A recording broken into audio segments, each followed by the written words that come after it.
O Evangelho segundo Mateus.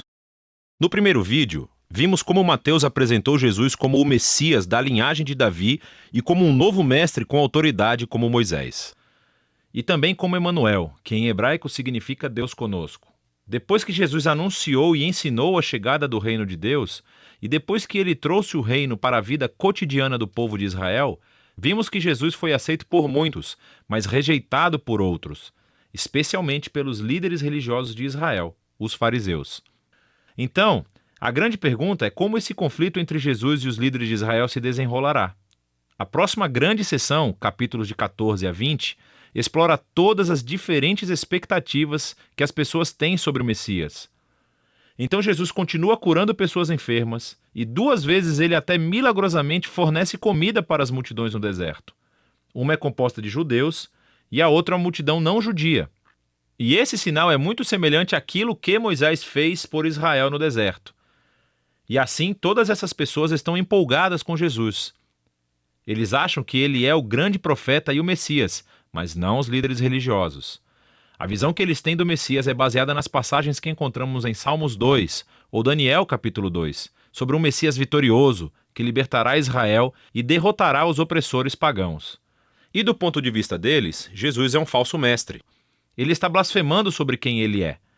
E então, há histórias aqui sobre eles aumentando sua oposição, tramando um plano para matá-lo. E assim, em resposta, Jesus se retira. E começa a ensinar a seus discípulos mais próximos o que significa ser o Messias de Israel, porque ele não é quem as pessoas estão pensando. Então Jesus pergunta a seus discípulos no capítulo 16, quem vocês acham que eu sou? E Pedro dá a resposta certa aparentemente. Ele diz, bem, você é o Messias, o Filho do Deus vivo. Contudo, fica claro que Pedro está pensando em um rei que reinará vitoriosamente através do poder militar. E Jesus desafia Pedro dizendo, sim, eu me tornarei rei, mas de uma maneira diferente. E assim Jesus começa a ensinar sobre os temas do profeta Isaías, que disse que o rei messiânico sofreria e morreria pelos pecados do seu próprio povo. E assim Jesus estava se posicionando como um rei messiânico, que reina se tornando um servo e que daria a sua vida por Israel e pelas nações. Bom, Pedro e os discípulos praticamente não entendem. E assim Jesus entra no 4º bloco de ensinamentos, seguido por uma série de ensinamentos depois disso. E estes são todos sobre a natureza do reino invertido messiânico de Jesus, que inverte todos os nossos sistemas de valores. Assim, na comunidade do rei servo, você ganha honra servindo aos outros. E em vez de se vingar, você perdoa e faz o bem aos seus inimigos. E no reino de Jesus, você ganha verdadeira riqueza, dando a sua riqueza aos pobres.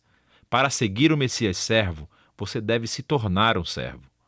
Na próxima sessão, vemos os 2 reinos entrarem em conflito, o reino de Jesus e o do líder de Israel. Jesus vem a Jerusalém para a Páscoa, cavalgando em um jumento, e as multidões o saúdam como Messias. E Jesus imediatamente marcha para o pátio do templo e cria esse enorme alvoroço que interrompe os sacrifícios diários. Suas ações falam mais alto do que suas palavras aqui. Como rei de Israel, Jesus estava afirmando sua autoridade real sobre o templo, o lugar onde Deus e Israel se reuniam. E na visão de Jesus, o templo foi comprometido pela hipocrisia dos líderes de Israel. E aqui ele está desafiando a autoridade deles e, naturalmente, eles estão profundamente ofendidos. E assim, eles tentam encurralar Jesus e envergonhá-lo no debate público, mas falham. Então eles acabam decidindo que ele deve ser morto. Em resposta, Jesus entrega seu bloco final de ensinamentos. Primeiro ele oferece uma crítica impetuosa aos fariseus e sua hipocrisia. E depois ele chora por Jerusalém e a sua rejeição a Deus e o seu reino. Então Jesus se retira com os discípulos e começa a dizer-lhes o que acontecerá.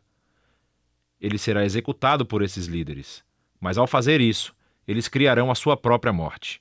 Porque, em vez de aceitarem o caminho de Jesus para o reino pacífico, eles tomarão o caminho da revolta contra Roma. E assim Jerusalém e o seu templo serão destruídos. Porém, Jesus diz que este não é o fim da história. Ele será vindicado após a sua morte por sua ressurreição. E um dia ele retornará e estabelecerá o seu reino sobre todas as nações. E assim, enquanto isso, os discípulos precisam ficar alertas e permanecer comprometidos em apenas anunciar Jesus e o seu reino e espalhar as boas novas. E assim, com tudo isso nos ouvidos dos discípulos, a história chega ao clímax. Naquela noite, Jesus chama os discípulos e celebra uma refeição de Páscoa com eles. A Páscoa reconta a história do resgate de Israel da escravidão através da morte do Cordeiro Pascal. E Jesus toma o pão e o vinho desta refeição como novos símbolos, mostrando que a sua morte será um sacrifício que redimiria o seu povo da escravidão, do pecado e do mal. Depois da refeição, Jesus é preso e é levado a julgamento perante o Sinédrio, um conselho de líderes judeus, e eles rejeitam a sua pretensão de ser o Messias. Eles o acusam de blasfêmia contra Deus. Então Jesus é levado perante o governador romano, Pilatos, e ele acha que Jesus é inocente, mas cede à pressão dos líderes judeus e sentencia Jesus à morte por crucificação. Então Jesus é levado pelos soldados romanos e crucificado. Você notará aqui nessa seção que, assim como Mateus fez nos capítulos iniciais, ele aumenta o número de referências ao Antigo Testamento. Ele está tentando mostrar que a morte de Jesus não foi uma tragédia ou um fracasso, mas sim o surpreendente cumprimento de todas as antigas promessas proféticas. Jesus veio como o Messias servo mencionado por Isaías. Ele foi rejeitado pelo seu próprio povo, mas em vez de julgá-los, ele foi julgado em seu lugar, suportando as consequências dos seus pecados. Então, a cena da crucificação chega ao fim e o corpo de Jesus é colocado em um túmulo. Mas o livro termina com uma reviravolta surpreendente, o último capítulo. Os discípulos descobrem no domingo de manhã que o túmulo de Jesus está vazio. E então, de repente, as pessoas começam a ver Jesus vivo dentre os mortos. E o livro conclui com Jesus ressuscitado, dando um ensinamento final, chamado a Grande Comissão. Jesus diz que agora ele é o verdadeiro rei do mundo.